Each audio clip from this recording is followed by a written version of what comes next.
Labrīt! Paldies par šo lielisko ievadu un paldies arī par auditorijas atdzīvināšanu. Tas vienmēr palīdz.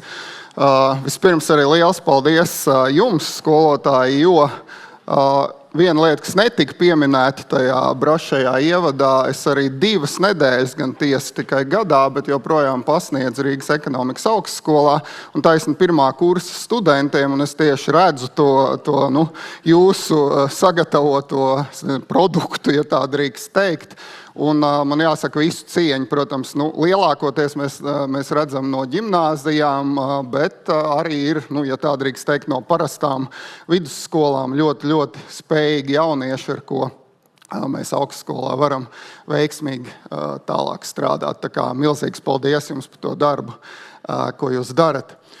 Šodienas prezentācija gan, man liekas, šeit organizatori ir drusku nopirkuši kaķi maisā, jo tā nebūs par ekonomiku, tā vairāk būs, mazliet ekonomikas tur arī būs, bet tā vairāk būs par tādiem ģeoekonomikas un ģeopolitiskiem procesiem, un es uzlikšu vairāk to otru neekonomistu cepuru un mēģināšu, kā jūs zinat, labas idejas rodās tajos brīžos, kur pārklājās dažādas jomas, un tad mēģināsim arī to ģeopolitiku salikt ar ekonomiku kopā un paskatīties, vai tas mums var ko pastāstīt. Un mana šodienas tēma ir arī tāda helikoptera skata tēma, un es tiešām sākušu ar nelielu atrunu. Mēs ar Osipovas kundzi tiešām nesarunājām tās prezentācijas, bet jūs redzēsiet, ka tur vismaz otrajā daļā manas prezentācijas tur stipri lietas sasauksies ar to, ko viņi stāstīja, lai gan es nespēju, protams, ieiet tādās juridiskās finansēs kā viņa, bet tādu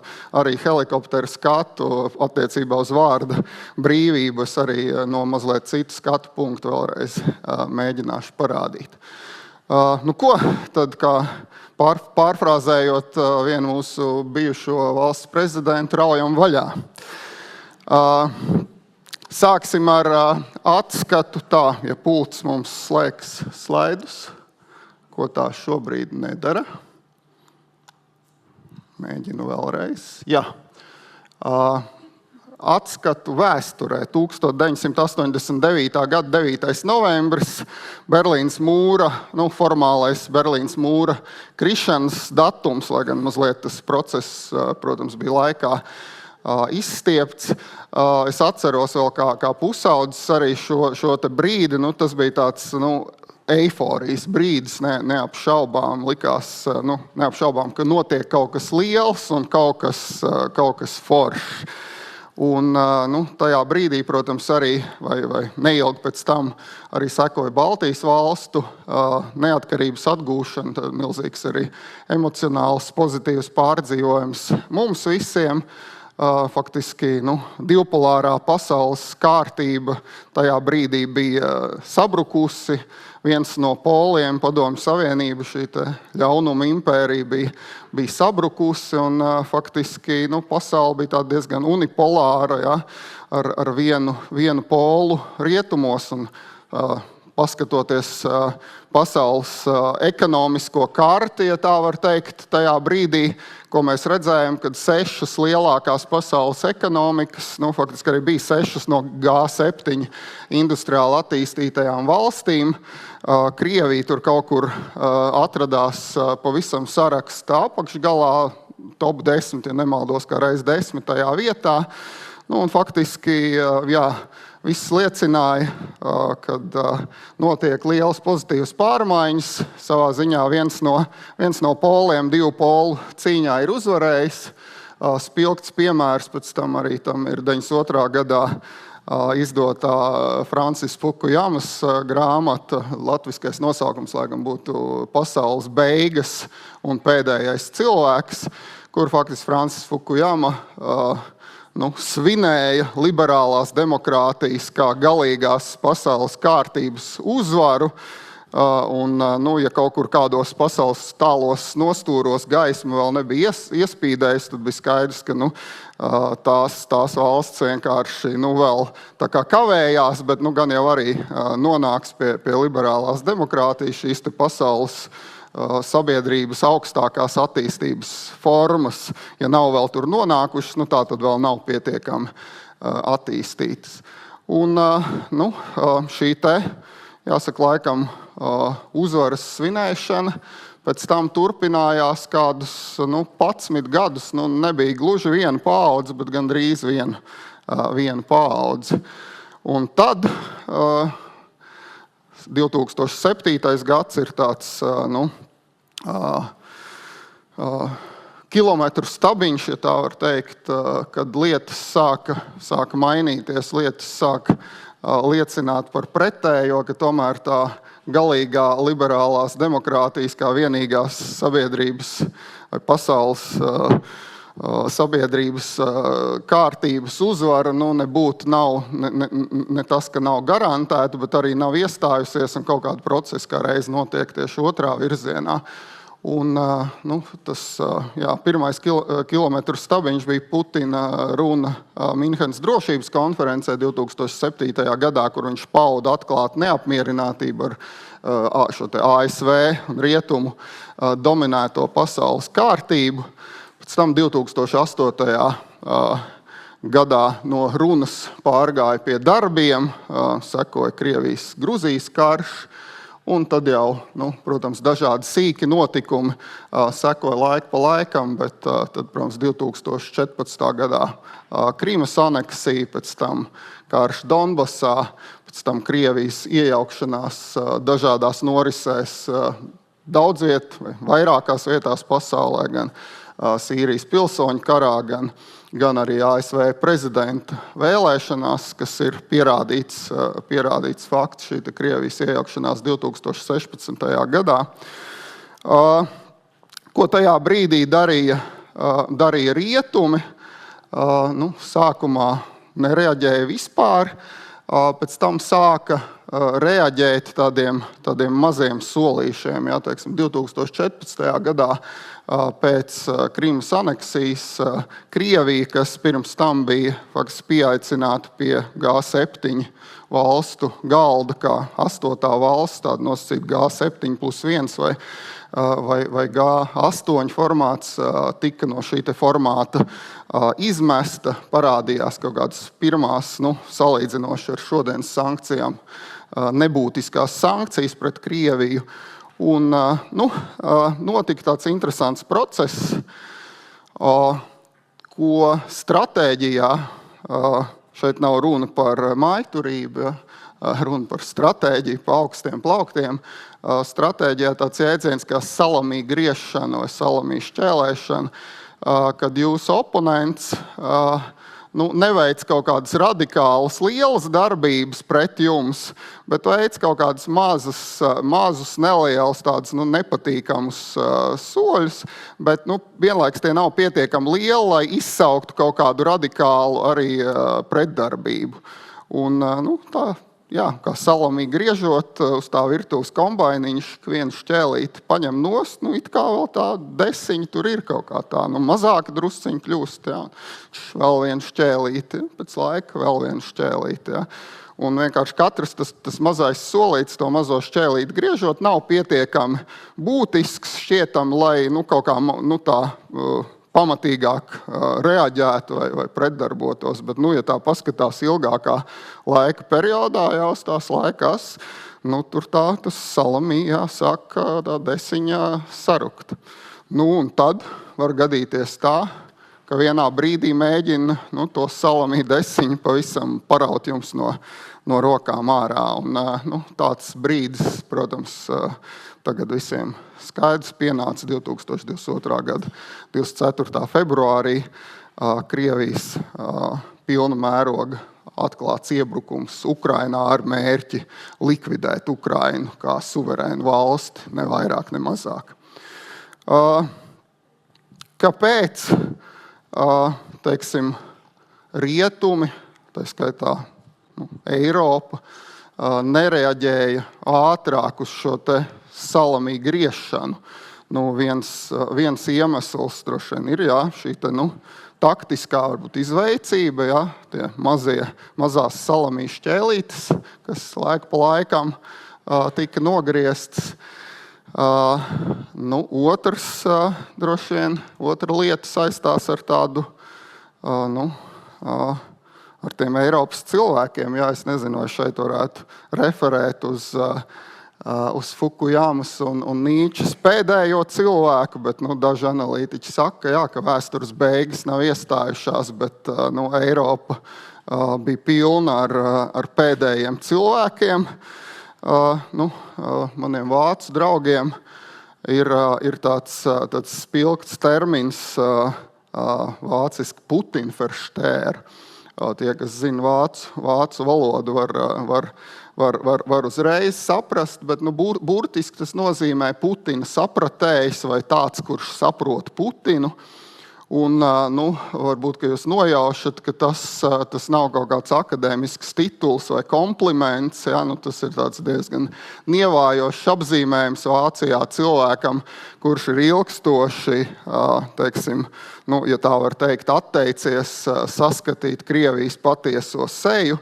Un šīs te salamīšu ķēlītes katru reizi mēģinājis kaut kā paskaidrot, ka īstenībā jau Krievijai ir tur pamatot iemesli, kāpēc viņi tā rīkojās, un nekas jau traks vēl nav noticis. Un īstenībā jau mums ar Krieviju jāsadarbojās un jāaicina tā teikt, pie viena galda. Citiem vārdiem sakot, jā, tas ir cilvēks, kurš ir turējies pie kaut kādiem iepriekšējiem uzskatiem, ilgstoši neskatoties uz to, ka darvien vairāk notikumu liecina par pretējo 1, 2, 3, 4, 5 reizi. Un tad vēl viens vācu vārds, bet tas būs pēdējais vācu vārds, apsolu, iestājās kaut kas, ko vācieši sauc Zeitenwende. Tad pēkšņi 2022. Gads, 24. februārs, mums ir Zeitenwende. Latviski tas būtu laikmetu grieži vai pilnīgs kaut kāds pagrieziens pa 180 grādiem. Bet hei, tas pagrieziens pa 180 grādiem 2022. Gadā, viņš jau bija, tā kā pakāpeniski gatavots no 2007. Gada, 15 gadus. 15 gadus jūs atteicāties to redzēt, jūs mēģinājāt to kaut kā, izskaidrot, kāpēc tas notiek, lai tikai saglabātu to savu esošo naratīvu. Jūs gal galā būvējāt gāzes vadu Nord Stream 2, ja, kurš tika vispār būvniecība uzsākt vēl 2018. Gadā, sen jau pēc Krievijas iebrukuma Donbasā, pēc Krimas aneksijas. Un tagad, hei, pēkšņi jums ir Zeitenwende. Tā kā, vienmēr, man liekas, svarīgi, un es tā kā arī, protams, turpināšu šo te domu, vienmēr svarīgi kaut kādu naratīvu stāstot, kaut kādu naratīvu uzklausot, arī mēģināt tā kā skatīties uz kaut kādu evidenci vai kaut kādiem pierādījumiem, kas notiek ārpus šī te naratīva, un jautāt, vai mēs nekļūstam par tiem attiecīgi Putinverstehiem, vai kādā citā izpratnē par kaut kādiem citiem verstehiem, sapratējiem, ja, kas it kā saprot kaut kādas norises, bet tai pašā laikā ignorē kaut ko, kas arvien vairāk liecina par pretējo. Un šī jāsaka garā diezgan ievada, mans mērķis nebija kaut kā īpaši apsmiet vāciešus, ja, kur, protams, šie te Putinversteher fenomens ir īpaši izplatīts, bet nav jau tā, ka arī mums Latvijā bija pilnīgi bez tiem vai citās Eiropas valstīs. Bet man drīzāk ir mērķis uzdot jautājumu šobrīd, kas ir tas, ko mēs nepamanām šodienas esošajā lielajā stratēģiskajā, ģeopolitiskajā naratīvā stāstā, kas ir tas, ko mēs nepamanām, vai izvēlamies kaut kādu iemeslu dēļ nepamanīt šodien, un vai mēs neesam kaut kāda veida versteheri, sapratēji pēdiņās, kas it kā kaut ko saprot, bet izrādās pēc kaut kāda laika, ka galīgi neko nav sapratuši. Un šeit man jāsāk ar tādu personīgu atziņu. Tagad šī stāsta otrā daļa. Es domāju, ka es arī tāds verstehers, kaut kādu laiku esmu bijis, bet ne attiecībā, man gribās domāt gan ne attiecībā uz Krieviju, bet attiecībā uz Ķīnu. Un mans personiskais stāsts ir sekojošs. 2016. gadā, tas bija starp citu arī tas gads, kad mēs šeit uzņēmām Rīgā tā saucamo 16+1, kur viens bija Ķīna, 16 Eiropas valstu un Ķīnas valdību un valstu vadītājus. Tad bija tāds liels samits, es atceros, es biju ne jau samitā, protams, bet es biju biznesa fórumā, kas noritēja paralēli samitam, un tur piedalījos paneļa diskusijā arī uz līdzīgas skatuves par to, kā veicināt ekonomisko sadarbību ar Ķīnu. Un tajā laikā, protams, Ķīna joprojām strauji auga, tāpat bija notikušās zināmas pārmaiņas, skaidrs, ģeopolitiskajā vai ģeoekonomiskajā pasaules kartē, jo Ķīna pēdējo 30 gadu laikā ir no 7. lielākās pasaules ekonomikas kļuvusi par 2. lielāko, ar diezgan lielu atrāvienu no 3. 4. vietas, vēl arī ar diezgan lielu atrāvienu no ASV, kas ir 1. vietā. Un 2016. gadā, faktiski vismaz šeit Rīgā, 16+1 fórumā, nekas neliecināja, ka Ķīnai ir kaut kādas, teiksim tā, no mūsu skata punkta kādi ļauni ģeopolitiski nodomi. Tur runa bija tiešām tikai par ekonomisko sadarbību un to, kā mēs varētu iegūt arī no Ķīnas lieliskā izaugsmes stāsta. Vienlaikus es arī ap to pašu laiku, mazliet laikam, tehniski pēc tam, bet tajā ziemā biju Hongkongā uz vienu akadēmisku konferenci un diskutēju par ekonomiku. Un tad es izgāju vienā starpbrīdī pastaigā un tur sastapu šādu jaunieti. Es, protams, jaunieti nenofotografēju, bet tas bija tieši šāds aptuveni varbūt 2. kursa students Hongkongas. Viņam bija pelēks tēkrekls mugurā, un uz tēkrekla bija rakstīts Think while it's still legal. Tā kā domā, kamēr tas vēl ir legāli domāt. Tā apziņas brīvība, kamēr vēl ir. Un tā mana spontānā reakcija, ne vārdiski, protams, bet manā galvā bija, labi, ir jau tur kaut kādas lietas, bet klau vecīt, nepārspīlē. Tas bija apmēram tā mana reakcija. Un vairākus gadus vēl, kā 2017. 2018.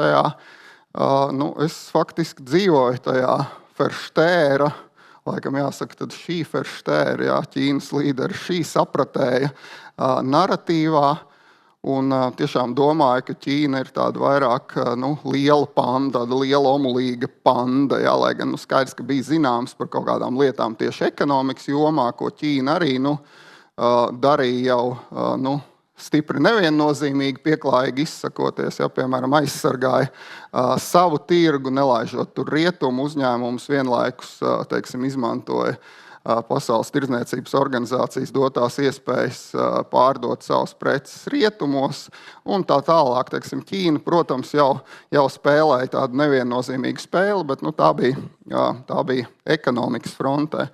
Un tad ap 2019. gadu lietas sāka mainīties. Protams, daļai var teikt, tas bija arī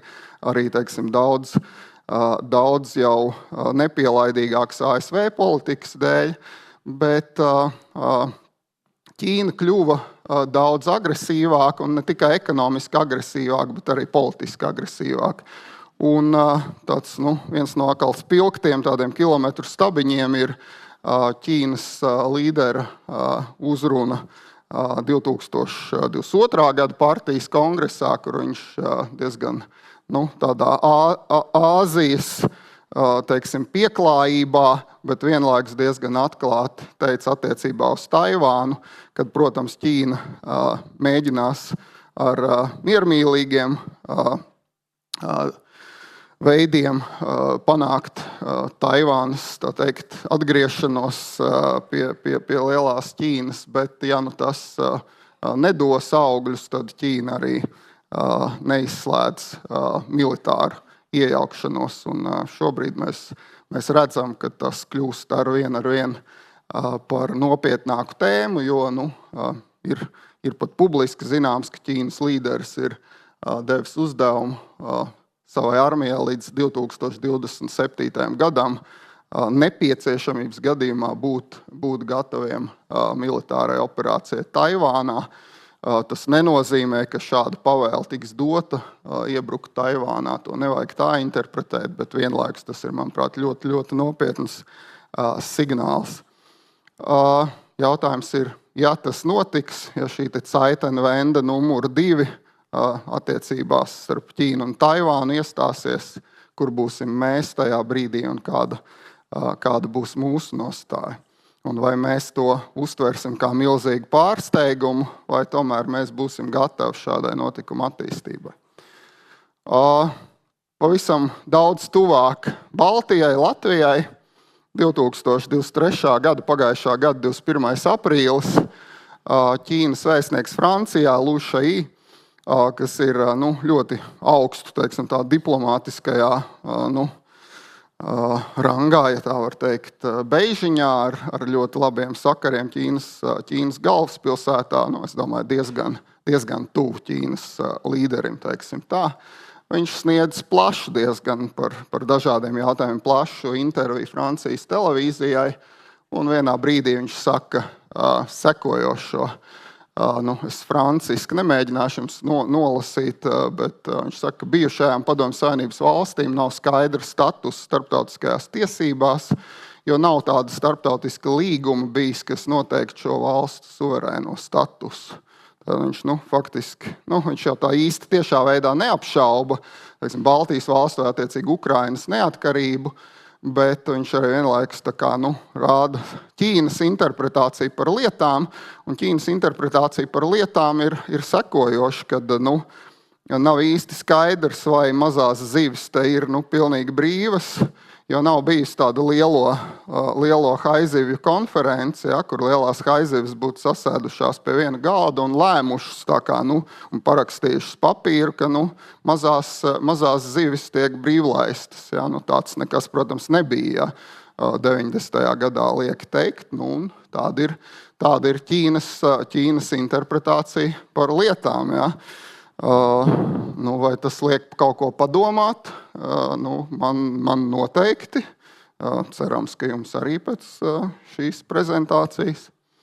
Un visbeidzot, pavisam nesen šovasar, faktiski pirms mēneša jūlijā, Ķīna, kas vēl pirms 2 gadiem spēlēja neutralitāti Krievijas un Ukrainas karā un mēģināja tur nākt ar miera priekšlikumu un tēlot miera balodi. Tagad rīko kopīgas militāras mācības Polijas pierobežā ar Baltkrieviju. Labi, Baltkrievija nav gluži Krievija, bet Baltkrievija neapšaubām ir Krievijas pusē, Krievijas karā pret Ukrainu. Vairāk gan pasīvi, dodot iespēju Krievijai izmantot savu infrastruktūru, lai uzbruktu Ukrainai, bet tiešā veidā, protams, pati Baltkrievija nav ar savu armiju, vismaz šobrīd joprojām nav iesaistīta karā. Tad atkal, ko mēs redzam, šeit jau, man liekas, tādas diezgan lielus gabaliņus no salami, bet ko mēs redzam neapšaubām no Ķīnas puses, ir kaut kāds salami griešanu attiecībā uz rietumu pasauli. Tad ir tāds retorisks jautājums, vai šādā situācijā mēs vēlamies palielināt ekonomisko atkarību no Ķīnas, vai mēs vēlamies līdzībās runājot, protams, ne tieši, bet līdzībās uzbūvēt vēl vienu Nord Stream 2 gāzes vadu, šī gadījumā ar Ķīnu, tikai, protams, ne gāzes vadu, bet tad runājot, piemēram, par redzemi metālu piegādēm vai elektronikas piegādēm un palielināt atkarību no Ķīnas. Retorisks jautājums. Es domāju, atbildi jūs saprotat. Mazliet vēl mēģināšu tad atgriezties pie tā prezentācijas virsraksta par pasaules kārtību. Un vēl mazliet par to, kāda tad varētu izskatīties tā jaunā pasaules kārtība, kas šobrīd top. Un, nu, tā skaidrs, ka nebūs vairs vienpolāra, ja nav jau šobrīd vairs vienpolāra pasaules kārtība, kāda tā bija 90. gados pēc PSRS sabrukuma. Vai tā varētu būt divpolāra, kur tie poli ir ASV un attiecīgi Ķīna, un tad pārējās valstis kaut kā pieslienās vienam vai otram šim te polam? Drīzāk, ka nē, vai principā diezgan droši var apgalvot, ka nē. Kāpēc? Kaut vai viens iemesls, nav vienīgais iemesls, bet viens iemesls ir Indija. Un Indija arī no vietas geogrāfiskajā, geoekonomiskajā kartē, no vietas pasaules otrajā kaut kur tur desmitniekā valstu, šobrīd ir pacēlusies līdz 5. lielākai ekonomikai pasaulē, jau apsteidzot arī Lielbritāniju. Un kaut kādā droši vien pārskatāmā jau nākotnē izvirzīsies par 3. lielāko ekonomiku pasaulē. Arī Indijai, protams, ir savas ambīcijas, un arī Indijas izaugsme, līdzīgi kā Ķīnas izaugsme, acīm redzami nesīs kaut kādas pārmaiņas pasaules ģeopolitiskajā kartē. Un Indija ir tieši tas iemesls, un pat ne Krievija, bet Indija ir tas iemesls, kas ļauj teikt, ka jaunā pasaules kārtība būs daudzpolāra. Nebūs vienpolāra vai divpolāra, būs daudzpolāra, būs tie poli vismaz 3, 4, un tad vēl kaut kādi pietiekami lieli reģionāli spēlētāji, tādi kā Brazīlija, tādi kā Turcija, tepat netālu mums kaimiņos, tādi kā Saudarābija un tā tālāk. Un kas varbūt ir interesanti, šeit es parādīšu vienu pētījumu no Eiropas ārlietu padomes, aptaujas rezultāti, kas gan veikti pirms aptuveni 1,5 gada, bet jau tajā ziemā, kad jau Krievijas Ukrainas karš jau ritēja pilnā sparā. Un mēs pasūtījām socioloģiju, kur jautājām cilvēkiem, kā sabiedrībai, kāda viņa prāt izskatīsies jaunā pasaules kārtība. Un jāsaka, ka Eiropa šeit neizskatās, un vispār rietumu pasauli, bet īpaši Eiropā, ASV pat izskatās drusku labāk.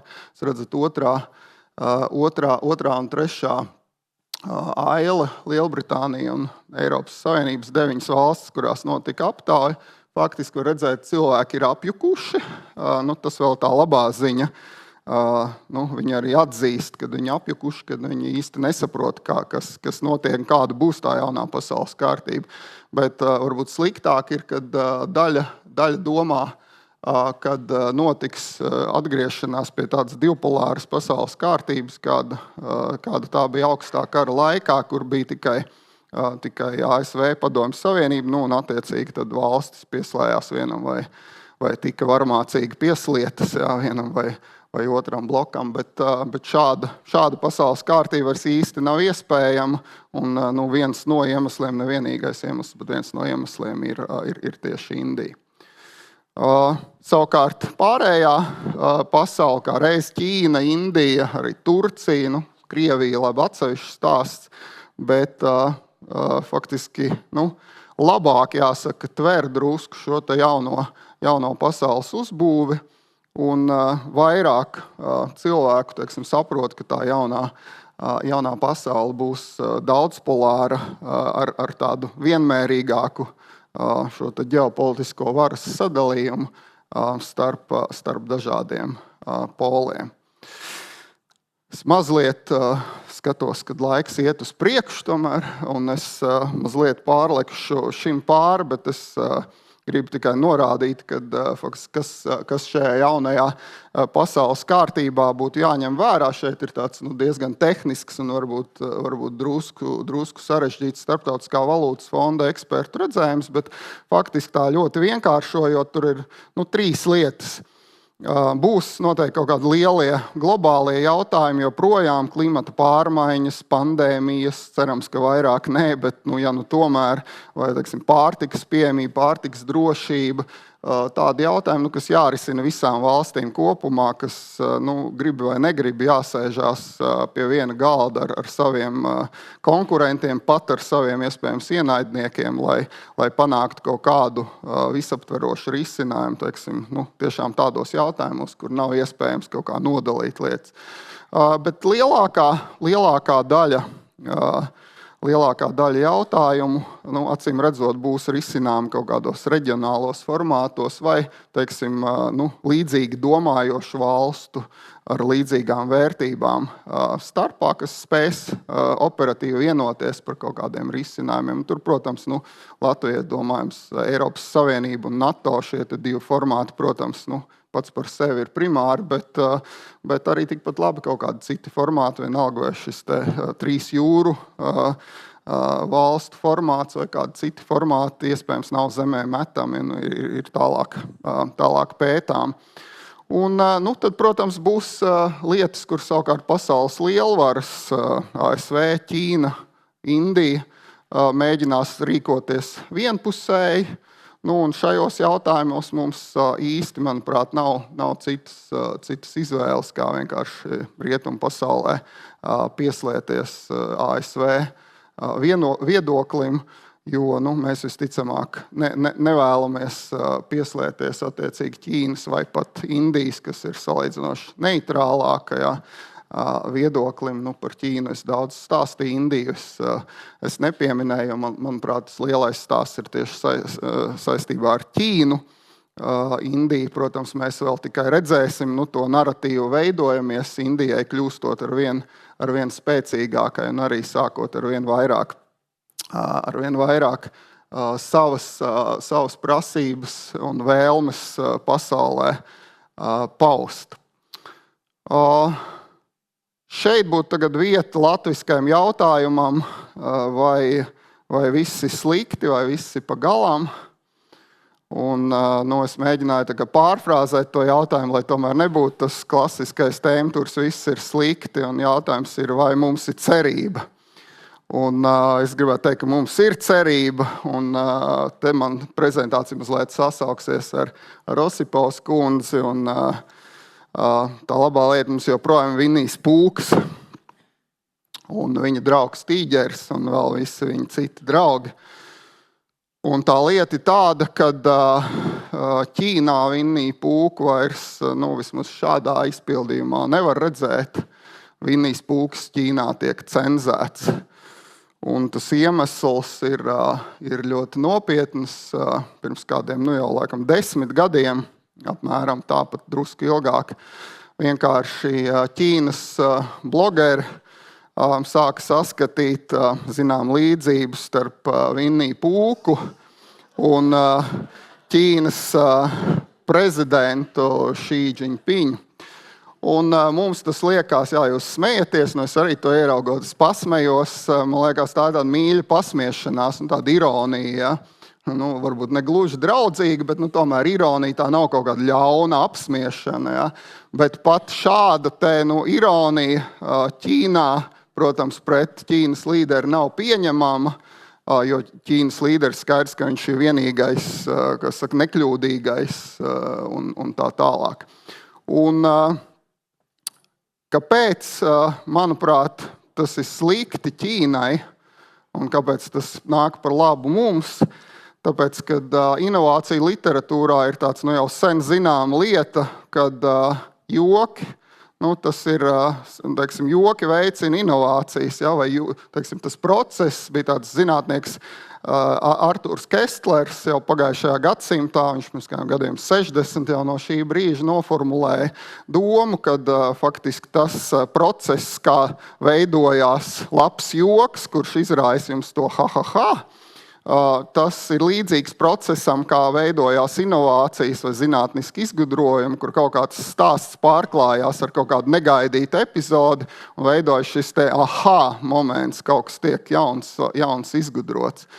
Un plašāk ne tikai, protams, humors, bet arī vārda brīvība, kā reiz šeit mēs sasaucamies ar Osipovas kundzi, vārda brīvība, preses brīvība, ir tas, kas garantē, ne garantē, bet kas ļoti veicina inovācijas. Un tur ir ļoti, ļoti būtiski inovācijām, lai šī te vārda brīvība būtu. Un mēs redzam, ka starp pasaules 10 inovatīvākajām valstīm pēc pasaules intelektuālā īpašuma asociācijas ranga faktiski absolūti lielākā daļa ir arī top pasaules preses brīvības indeksā. Faktiski Singapūra ir vienīgais izņēmums, kas būtu atsevišķs stāsts, kuram šobrīd nav laika. Bet inovācijas paģēra šo te vārda brīvību un savukārt, kāpēc šī ir mūsu tā lieliskā konkurētspējas priekšrocība, tas ir tāpēc, kad šie te autoritārie režīmi, viņi nevar atļaut vārda brīvību, tāpēc, ka vārda brīvība apdraud viņu vispār pastāvēšanu, viņu režīmu pastāvēšanu. Savukārt līdz ar to viņi principā netieši arī bremzē inovācijas, un tas ir redzams. Ķīna gan ir 2. desmitā šajā te inovāciju indeksā, bet joprojām inovatīvāko valstu sarakstu faktiski dominē tieši rietumu demokrātijas, kur šī te vārda brīvība ir. Skatos, ka laiks ir apkārt, man ir daži secinājumi, un ko tad mums ar to darīt, bet es domāju, tos jūs varat paskatīties arī pēc tam, tad prezentācija, protams, būs pieejama, un mēs varam atstāt burtiski laiku, saprotu, 1 vai 2 jautājumiem. Sargājiet vārda brīvību, un sargājiet savu salamī desiņu. Paldies! Ar aplausiem! Patiešām viens jautājums. Tur pamanīju tajā flangā. Sveicieni! Sveicieni! Artūrs Cāns, viens no tiem laimīgiem pirmskursniekiem, kas kādreiz klausījās jūsu lekcijas, pirms gadiem 13. Prieks satikt vēlreiz. Paldies, Andri, par šo prezentāciju. Man liekas, iedevāt mums ļoti daudz vērtīgus pudles kauliņus, kā es vispār pārorientē perspektīvu, nākotni, pasauli, globālumu un vispār, kā mēs nonākot skolotāju rindās, liekas, tā pasauli ir tik skolēnu gravitācija atņemta, kā skatīju uz visu pārējo. Tiešām sirsnīgs paldies, man liekas, par jebkuru no lieliem blokiem mēs varētu, un ir daudz jautājumu, kur varētu podkāstu izveidot, bet ja varētu uz brīdi vienā jautājumā paķidāt tavu skatījumu un tavu smadzenes, mēs labprāt, ja vēl varētu aiziet atpakaļ uz to slaidu, kur bija slaids par tabuliņu, un kur bija no... Tur, kur bija Indija, Ķīna, daudz skaitļi. Jā, šī. ASV globālā dominance visi ir diezgan zemu, izņemot Indiju ir 31. Vai tu vari dot kādu savu ieskatu, kādēļ tur ir tik izteikts viedoklis, ka globālā dominance tomēr nāks no ASV? Droši vien godīga atbilde ir, es ļoti detalizētu ieskatu nevaru dot vienā konkrētā skaitlī, bet tas skaitlis tiešām krīt ārā, un Indija faktiski ir ļoti interesanti caur to, kad Indija mēģina joprojām resursu ziņā sadarboties ar Krieviju. Mēs zinām, Indija, tas nav nekāds noslēpums, pērk joprojām Krievijas naftu. Tas ir viens no iemesliem, kāpēc mēs nevaram izolēt Krieviju vairāk nekā mums gribētos, vai tādā apmērā, kā mums gribētos, jo joprojām ir tāda valsts kā Indija, kas pērk Krievijas resursus, bet vienlaikus Indija saprot, vismaz, Indijas elite, bet, kā redzams, arī daļa sabiedrības saprot, ka tomēr drošības izpratnē Krievija ir drīzāk drauds nekā partners. Un šobrīd jau labu laiku faktiski tieši drošības jomā, aizsardzības jomā Indija ļoti intensīvi sadarbojas ar ASV. Indija iepērk, piemēram, bruņojumu no ASV un tam līdzīgi. Mana spekulācija, bet šī tiešām spekulācija, tā nav tāda kaut kāda ūdens droša atbilde, kad varbūt tas, redzot šo te militāro sadarbību, ar ASV un redzot šo ASV neapšaubāmo militāro varenību, ka tas iespaido arī sabiedrisko domu. Tā es varētu to interpretēt. Ar aplausiem Andris Strasts. Paldies! Paldies, Andri. Paldies! Jūs nevarat iedomāties, kā es nopūtos tajā brīdī, kad Andrim tas Vinnijs Pūks beigās bija slaidos. Es domāju, kur tas humors nāk? Ja tas humors būs uz maniem pleciem, tad es nezinu. Bet paldies, Strasda kungs, par mazo pūkaino lācīti.